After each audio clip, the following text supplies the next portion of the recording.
G-Force! Hey man, How are you? absolutely fantastic. It's great to spend some time with you on the K-Man couch. Thank you. So I want to talk to you about your career today. Awesome. You are now a successful personal trainer Yes. and you run boot camps. Yes. So they're the two main areas that you do. You have personal training clients and you do boot camps. Is that correct? That is correct. And before you were a personal trainer, what were you before you became a qualified max trainer?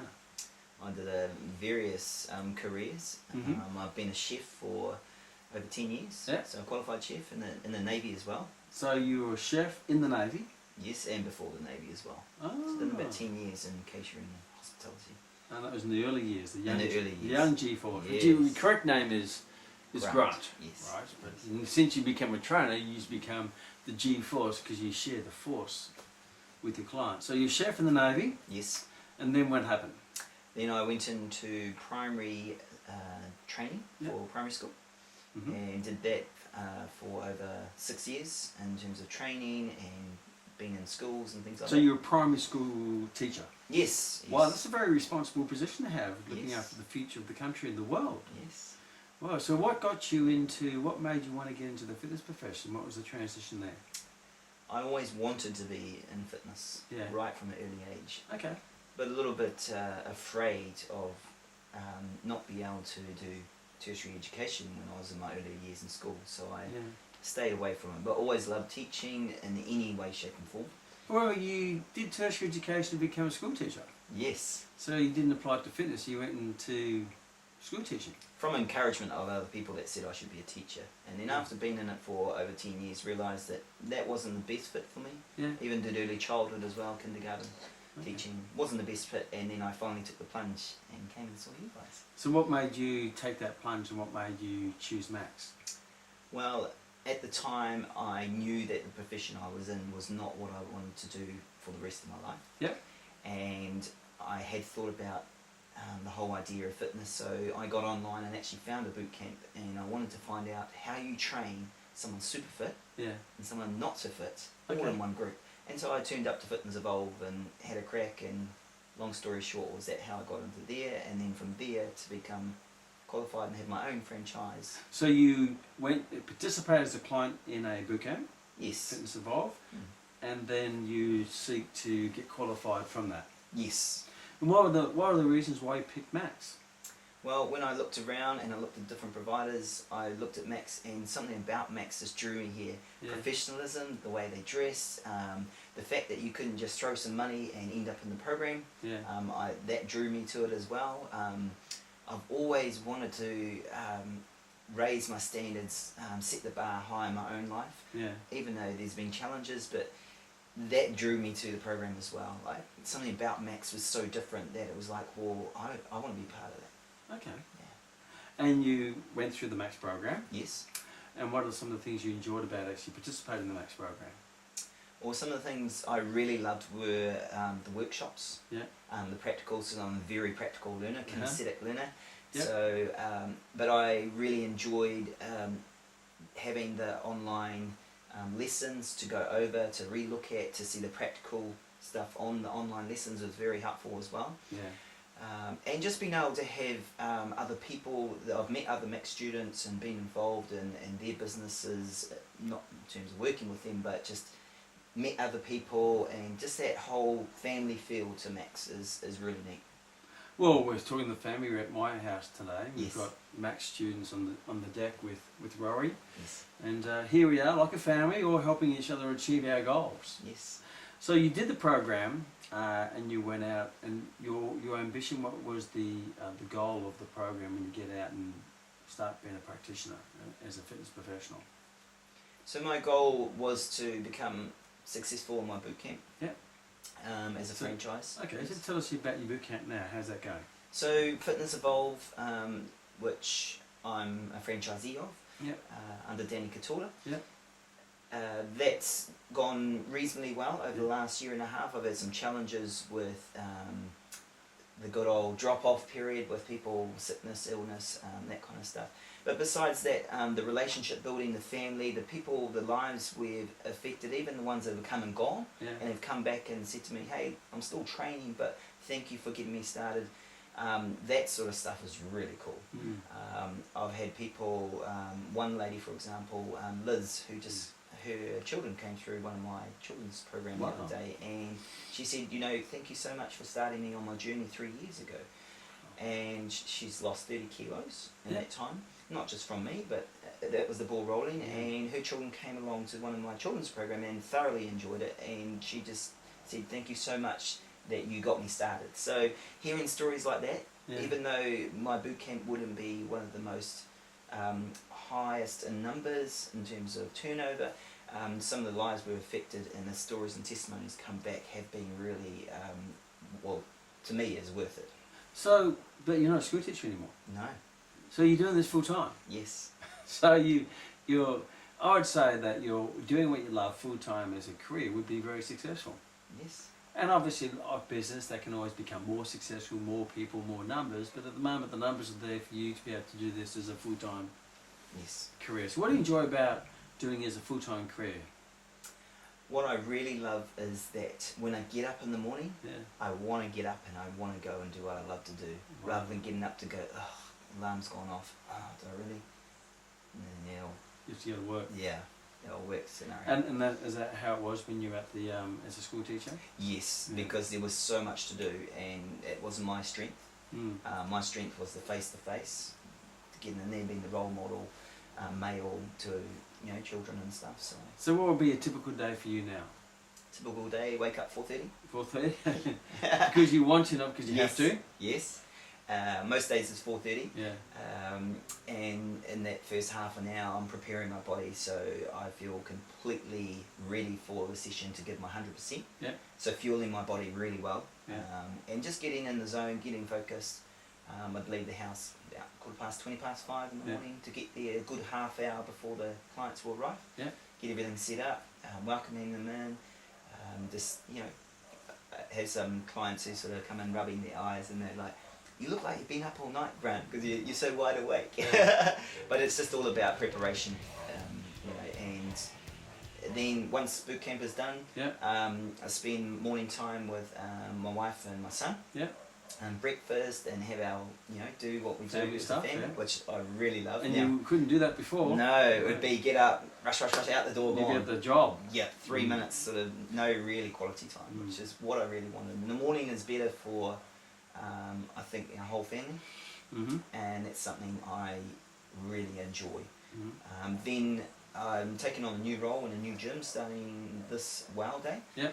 And the opportunity there, I've set some hours for myself to be there just to really get myself known, get a client base up very quickly. And so I'm going to be starting my hours sort of 9 or 10 on Monday, Tuesday, Wednesday. Magical, terrific, well, thankful. So before you built your numbers up, yes. And how many clients did you have as a personal trainer? I had last year I had 20 clients. So you had 20 personal training clients. Yes. And you're charging how much? $60 a session. 60, so $1,200 a week from personal training. Yes. And your boot camp, what numbers did you build them up to? I built them up to 40. 40 participants in your boot camp. So, yes. So that's quite successful. 20 personal training clients, 40 boot camp members, no longer school teaching, doing what you love. Yes. And you are now an architect to your life. Yes. So what is it about, what are some of the things you enjoy most about working for yourself? As apart from working for an organisation? Being able to really make it me. Yeah. I know that sounds a little bit selfish, but it's like, I've been to other boot camps, I've been doing other things, I've been involved and I've worked for other people for most of my life. Yeah. I now really enjoy knowing what I'm doing is really important, and that I can put my spin on it. Yeah. Rather than having someone else's spin. Okay. So if I don't want to use sit-ups in my boot camp, I don't have to use sit-ups. Well, okay, so you're in control. I'm in control. Whereas working for others, you do as you're told to. You're a slave, really, aren't you? Yes. You're the master. Yes. Not the slave. Yes. So they're the boot camps. What are the things you love most about the boot camps? Because obviously, ever since I've met you, you've been really passionate about boot camps. Just the sense of camaraderie. Yeah. The high energy. I had one of my clients who's now become a real close friend over last night. We were having a bit of a jam in the boxing and in the living room, getting ready for today. Yeah. And we're doing a boxing session today, so that's exciting. And he said to me, you know what? If I hadn't met you, Grant, and I hadn't come along to strength training in the gym and also the boot camps, where he said the boot camps really helped him. Went through a marriage breakup, so he just said having such a positive group, loads of fun, lots of giggles and laughs, just really lifted his spirits. And he said thank you for having what you do with boot camp. So when I hear stuff like that, that excites me. That creates more energy in me to go, well, yeah, let's keep going. Let's find more people. Let's help more people in this area. Yeah. And you're doing personal training as well. Yes. Which is more personal rather than the groups. What are the things you enjoy about personal training and helping people? I love just seeing people change and grow and being able to push them a little bit more than what they would by themselves. Yeah. I took a client last year who, over a period of 4 months, lost 13 kilos. Yeah. And increased his leg press by nearly 400 kg in 4 months. Strong legs. Strong legs. Strong pegs. Yes. Yeah. And he'd never had a personal trainer before. Yeah. He went through some personal challenges in his life, and he had to take a break from personal training. But then I got a call out of the blue one day saying, hey, can we catch up? Yeah. And we had a really neat one-on-one chat together over coffee. Now, I wouldn't be able to do this if working for someone else. Yeah. No. I chose to spend that time with him. Yeah. And yeah, he's still going through some challenges right now, but the thing was I could sit down for an hour, have a coffee, have a chat about his life and what was going on for him. Yeah. And just, that sense of being interested in them and their goals and seeing them achieve their goals and things like that. That's what I really love about personal training. Wow, it's amazing. So what's the future? So where do you want to take your business? Where's it going to be in the next 1 to 2 years? Well, I see myself in this new gym I'm in increasing my clients between 20 to 40 clients over the next 1 to 2 years. Fantastic. There's an opportunity there to really get group boxing happening.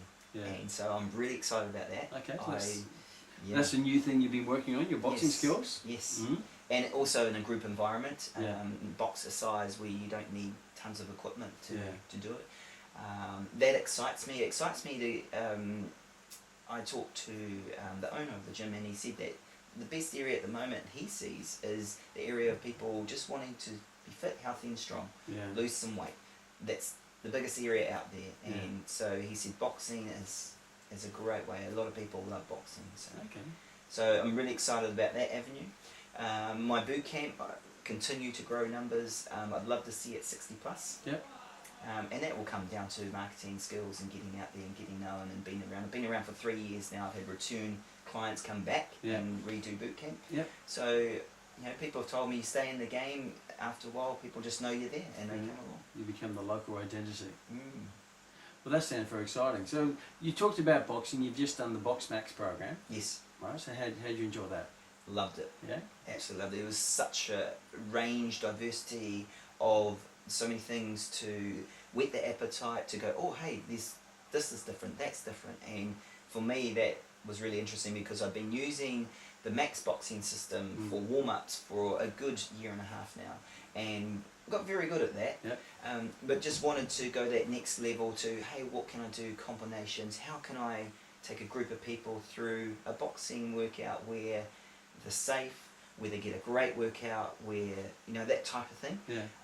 That was really neat seeing all that. And seeing it in video form for me was really helpful because I could stand in my living room and practice punches and, bopping along to the music and things like that. So I really enjoyed that side of it. So all the online education, obviously we do the face-to-face, but the online, whether it be the boxing or the Max, what do you see the main benefits of that, of having that online resource? I think just being able to use it any time of the day. Yeah. You don't have to travel somewhere. For example, last night I was watching the session you took Be Huge through. Yeah. I was watching that before my friend turned up, and I had it all written out on the board, and I said, let's have a go, let's have a crack at all these. And we had a great time. So just to be that flexibility, and to invite someone over into my house and then practice something I've just learned was really neat. Yeah. Fantastic, that's amazing. So I want you to look into the camera. Yes. Right? Because out there are thousands and millions of people watching. So what would be some advice you can give someone who is in maybe a job, and they're thinking about a career in the fitness profession? Like you've been in a job, you've been a cook, you've been in the Navy, you've been a school teacher, and now you're finally doing what you love. And obviously it took a certain courage to give up what you got, the safety of what you got, which you don't want, to chase what you love. What would be some advice you can give them if they're thinking about taking that leap of faith or taking that courageous step to change their life to do what they love? Came one of the things that really helped me was an analogy of the monkey in two trees. One hanging on here to the old life, and this way hanging on to what you want to go towards, and you don't go anywhere. So you've got to let go of one. And when you let go of one, you swing downwards. Now if you keep holding on to the new one, you end up swinging upwards. And that was probably a key little analogy that I really held on to when I was transitioning out of kindergarten from a 50k job that gave me security and stability to the unknown, but because once I got there and I held on, I found a way. So that was the biggest, probably the leap over the Grand Canyon, was to let go completely, because holding on to both, I wasn't really going anywhere, and I didn't have the same passion or drive. Then once I let go, I was like, okay, this is the direction, and it's that drawing a line in the sand. So if you're thinking about the fact that you got your stable income coming in from a job, just over broke, to what could be, it came down to me making a decision, and that was it really for me, and that took a long time for me to get to that place. So everyone's different. Well, looking at that, because I remember when you first came to Max, you were kindergarten and a bit of fitness on the side, and you that monkey hanging onto the vine of the past, and trying to hang on, try to go to the vine of the future. And what was the thing in your life that made you go, cut that vine? Sometimes there's a moment where you go, enough, I have to get rid of, I have to quit that past life to get my new life. Well, it was a process of about, I'd say 3 months going in this process where I kept thinking, and then I think, because I shared it with a friend, a close friend who guided me, and he'd been in business, so what I found was, to become what you want to be, you need to hang out with people who are already doing it. So that point that it came to me making that decision, I think being a strong Christian values, I sensed the peace. God was leading me in a way that was to go in this direction, even though everything behind me looked like that's where I should stay. So once I had that peace, then it was like, let's do it. And that wasn't easy, because once I made that decision, it was a tough road, but here I am, and still going forward. So now you're swinging on the vine of the future. Yes. The vine that you want to be on. Yes. You own the vine. Yes. It's your baby, you can swing it wherever you want. What are the major benefits of swinging on your own vine into your future? I think some of the major benefits are just that sense of you're in control of your destiny. You're not being pulled by everybody else. If it's going to be, then it's up to me. So I can't sit there and whinge and moan at home if I don't have clients or whatever. I've got to get out there and do it. So the benefit, I think, is that once you've got that platform, once you realise you're on that vine, then you go, right, let's do it. And that's kind of where I'm at right now with my whole businesses. It's like the last sort of couple of years has been a real learning training ground. Now I'm completely full-time, completely standalone, which that even itself took a big mind jump in my head to go, well, I don't need an employee wage to keep my business afloat. And it causes you to take action. So so the benefits is that, that sense of achievement as well. Like no one in my family's in business. No one in my wife's family's in business, and they all were naysayers. Oh no, you can't do that. Oh, it won't work. Oh, there's not enough people out there to do that. People won't pay that much money for personal training or bootcamp.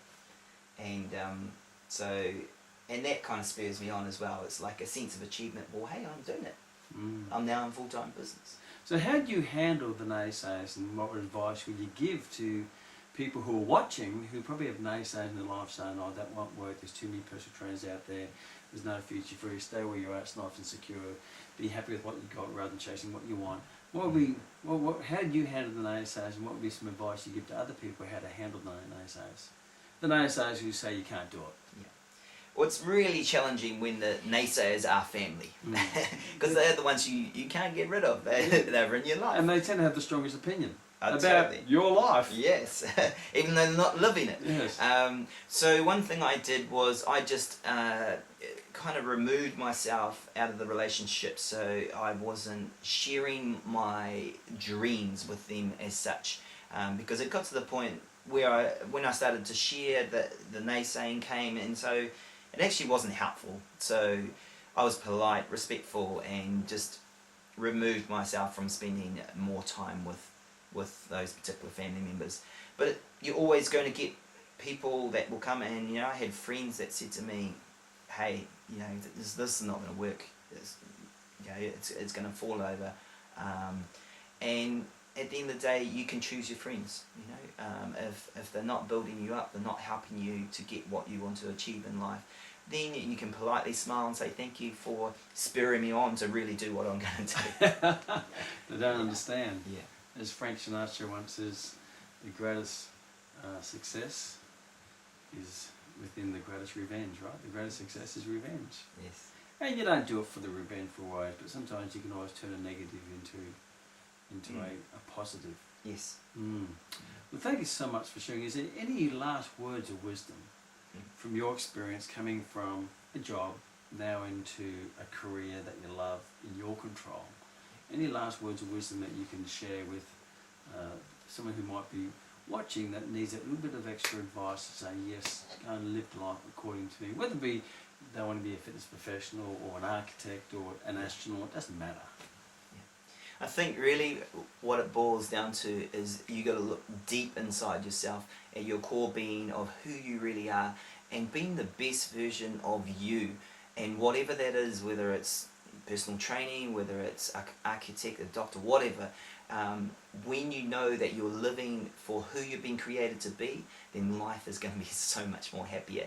And when you can give of your passion, I remember John Maxwell once said, he's a leadership guru, he once said that if you do what you love to do, then there'll never be a day that will feel like work. And finding, you know, get people around you to, get people in your inner circle that are going to really lift you up, to encourage you and be the best that you can be. So for me, I've got a brilliant accountant, I've got K-Man and Rowie in my life. You know, I've got other people in business involved in my life. Without those people, I probably would fall over and you know, skin my knee and probably, you know, other things. But basically, I think get people in your life that are going to encourage you and your vision. And when you got people like that, then anything's possible. Wow, what a great idea. And thank you, G-Force. You came in. And may the force be with you and with you. Thank you.